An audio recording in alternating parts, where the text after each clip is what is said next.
Hello, I'm Paul Stevens and I'm here out on our wet grassland, and this is the Wildlife Weekly.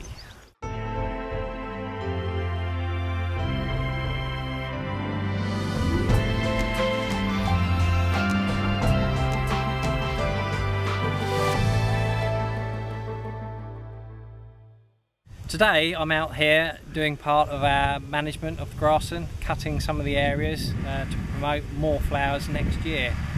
Yesterday I was out here with Jackie Thompson from the Wildlife Trust looking at the Arundel Valley and its plants as part of a wider survey. The Arundel Wetland Centre here is part of the wider Arun floodplain, and looking out over here we had some very exciting finds which Jackie found most interesting.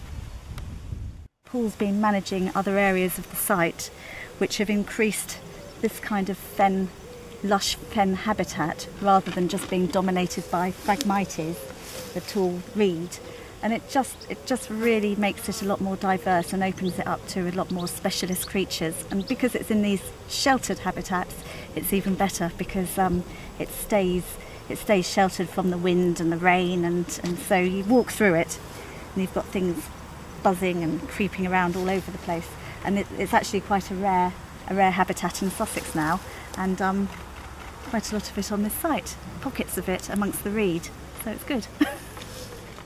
One of the plants that Jackie and myself found out here was a plant called Lesser Century. This is a tiny small pink 5-petaled flower that grows in very sort of bare patches, especially on damp ground, and this is exactly where we were finding it, and it was quite abundant out here. Now, one of the plants we found I didn't actually know, but Jackie identified it as something called brookweed, and this is a very scarce species within Sussex, so very exciting to find a new species for the site. We also saw lots of other wildlife out on the grassland. Obviously the butterflies we've already mentioned, but some of our dragonflies, black-tailed skimmer, broad-bodied chaser, and also even a little mole. So a big change on the reserve this week, not so much of what you can see but what you can hear. All our black-headed gull chicks are now fully fledged, fully flighted, and have dispersed out through the wider countryside. We had a colony of around about 200 pairs of black-headed gulls nesting on our islands from the sand martin hide. We started seeing chicks hatching out at the end of May.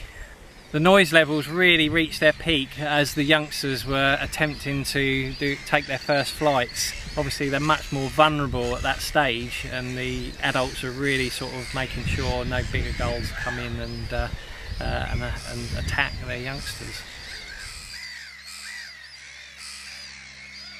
So if you really want to find out what else is out here on the reserve, check out our website, the Wildlife Sightings, or follow us on Twitter and Facebook.